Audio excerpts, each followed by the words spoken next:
Hello friends, welcome back to Evaroserecipes. ಇವತ್ತು ನಾನು ನಿಮ್ಮ ಜೊತೆ ಕ್ರಿಸ್ಮಸ್ ಸ್ಪೆಷಲ್ ಗುಳಿಯೋ ಅಥವಾ ರೈಸ್ ಮಾರ್ಬಲ್ಸ್ ಹೇಗೆ ಮಾಡುವುದು ಅಂತ ತಿಳಿಸಿಕೊಡ್ತಾ ಇದ್ದೇನೆ. ನಾನಿಲ್ಲಿ ಒಂದು ಬೌಲಿಗೆ 1 ಕಪ್ ಬಾಯ್ಲ್ಡ್ ರೈಸ್ ಅನ್ನು ಹಾಕ್ತಾ ಇದ್ದೇನೆ. ಇದನ್ನು 2 ರಿಂದ 3 ಬಾರಿ ಚೆನ್ನಾಗಿ ತೊಳೆಯಬೇಕು. ಇದನ್ನೀಗ 4 ರಿಂದ 5 ಗಂಟೆ ನೆನೆಯಲಿಕ್ಕೆ ಇಡ್ತಾ ಇದ್ದೇನೆ.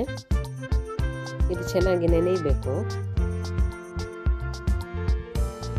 ಅಕ್ಕಿ ಚೆನ್ನಾಗಿ ನೆನೆದಿದೆ. ಇದನ್ನೀಗ ಮಿಕ್ಸಿ ಜಾರಿಗೆ ಹಾಕ್ತಾ ಇದ್ದೇನೆ. ಇದಕ್ಕೀಗ ಅರ್ಧ ಕಪ್ ತುರಿದಿಟ್ಟುಕೊಂಡ ಬೆಲ್ಲ, 1/4 ಟೀ ಸ್ಪೂನ್ ಏಲಕ್ಕಿ ಹುಡಿ ಹಾಗೂ ಅರ್ಧ ಕಪ್ ತೆಂಗಿನ ಹಾಲನ್ನು ಸೇರಿಸಿ ಇದನ್ನು ಪೇಸ್ಟ್ ರೀತಿ ಗ್ರೈಂಡ್ ಮಾಡಬೇಕು. ನಾನಿಲ್ಲಿ ನಾನ್ ಸ್ಟಿಕ್ ಪ್ಯಾನ್ ಅನ್ನು ಮೀಡಿಯಂ ಫ್ಲೇಮ್ ಅಲ್ಲಿ ಇಟ್ಟಿದ್ದೇನೆ. ಇದಕ್ಕೀಗ ಗ್ರೈಂಡ್ ಮಾಡಿದ ಮಿಕ್ಸ್ಚರ್ ಅನ್ನು ಹಾಕ್ತಾ ಇದ್ದೇನೆ.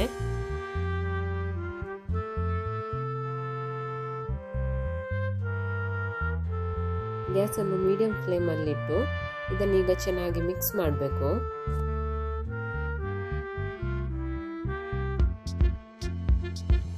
ಈ ಮಿಶ್ರಣ ಗಟ್ಟಿಯಾಗಬೇಕು, ಅಷ್ಟರವರೆಗೆ ನಾವು ಇದನ್ನು ಮಿಕ್ಸ್ ಮಾಡ್ತಾ ಇರಬೇಕು. ನಾನ್ ಸ್ಟಿಕ್ ಪ್ಯಾನ್ ಯೂಸ್ ಮಾಡಿದ್ರೆ ಒಳ್ಳೆಯದು, ಇದರಲ್ಲಿ ತಳಕಾಗುವುದಿಲ್ಲ.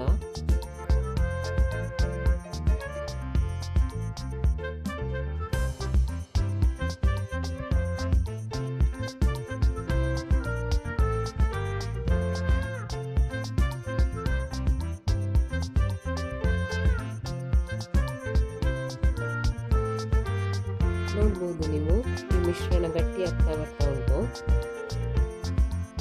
ಇನ್ನು ಸ್ವಲ್ಪ ಹೊತ್ತು ಮಿಕ್ಸ್ ಮಾಡ್ತಾ ಇರಬೇಕು.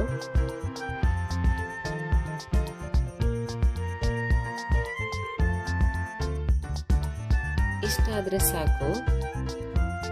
ನೋಡ್ಬೋದು ನೀವು, ಕಾವಲಿಂದ ಹೇಗೆ ಬಿಟ್ಕೊಳ್ತಾ ಉಂಟು. ಇದನ್ನೀಗ ಸ್ವಲ್ಪ ಹೊತ್ತು ತಣ್ಣಗಾಗ್ಲಿಕ್ಕೆ ಇಡುವ. ಜಾಸ್ತಿ ಹೊತ್ತು ಇಡ್ಲಿಕ್ಕಿಲ್ಲ, ಇಲ್ಲದಿದ್ರೆ ಇದು ಗಟ್ಟಿ ಆಗುತ್ತದೆ. ಹಿಟ್ಟನ್ನು ಸ್ವಲ್ಪ ಕೈಯಲ್ಲಿ ಈ ರೀತಿ ತಕೊಂಡು ಮಾರ್ಬಲ್ ಸೈಜ್ ಉಂಡೆ ಮಾಡಿದ್ರೆ ಆಯ್ತು. ಇಷ್ಟು ಮಾಡಿದ್ರೆ ಆಯ್ತು. ಇದೇ ರೀತಿ ಸ್ವಲ್ಪ ಹಿಟ್ಟನ್ನು ಕೈಯಲ್ಲಿ ತಕೊಂಡು ಮಾರ್ಬಲ್ ರೀತಿ ಉಂಡೆ ಮಾಡಿದ್ರೆ ಆಯ್ತು. ನನ್ನ ರೆಸಿಪೀಸ್ ಇಷ್ಟವಾದರೆ ವಿಡಿಯೋಗೊಂದು ಲೈಕ್ ಕೊಡಿ ಹಾಗೂ ಫ್ಯಾಮಿಲಿ ಫ್ರೆಂಡ್ಸ್ ಜೊತೆ ಶೇರ್ ಮಾಡಿ. ನಾನಿಲ್ಲಿ ಎಣ್ಣೆಯನ್ನು ಮೀಡಿಯಂ ಫ್ಲೇಮಲ್ಲಿ ಬಿಸಿ ಮಾಡಲಿಕ್ಕೆ ಇಟ್ಟಿದ್ದೇನೆ. ರೈಸ್ ಮಾರ್ಬಲ್ಸ್ ಈಗ ರೆಡಿ ಆಗಿದೆ. ಇದನ್ನೀಗ ಫ್ರೈ ಮಾಡೋಣ. ಎಣ್ಣೆ ಬಿಸಿಯಾಗಿದೆ. ಇದಕ್ಕೀಗ ರೆಡಿ ಮಾಡಿಟ್ಟ ರೈಸ್ ಮಾರ್ಬಲ್ಸ್ ಅನ್ನು ಹಾಕ್ತಾ ಇದ್ದೇನೆ.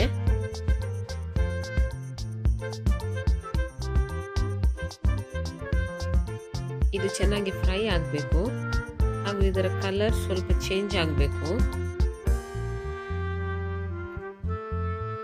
ನೋಡ್ಬೋದು ನೀವು, ಇದರ ಕಲರ್ ಚೇಂಜ್ ಆಗಿದೆ. ಇದನ್ನೀಗ ಚೆನ್ನಾಗಿ ಮಿಕ್ಸ್ ಮಾಡಿ, ಇದು ಇನ್ನೂ ಕೂಡ ಫ್ರೈ ಆಗಬೇಕು. ಇದು ಬ್ರೌನ್ ಕಲರ್ ಬರಬೇಕು, ಅಷ್ಟರವರೆಗೆ ನಾವು ಇದನ್ನು ಫ್ರೈ ಮಾಡಬೇಕು.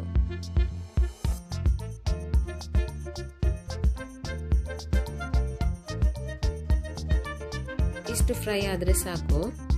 ಇದನ್ನು ಈಗ ನಾನು ತೆಗಿತಾ ಇದ್ದೇನೆ.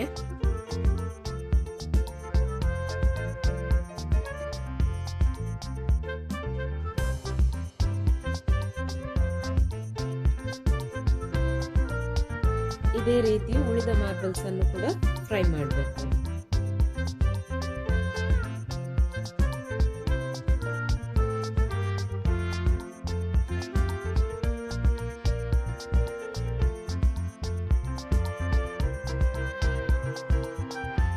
ಕ್ರಿಸ್ಮಸ್ ಸ್ಪೆಷಲ್ ಗುಳಿಯೋ ರೆಡಿ.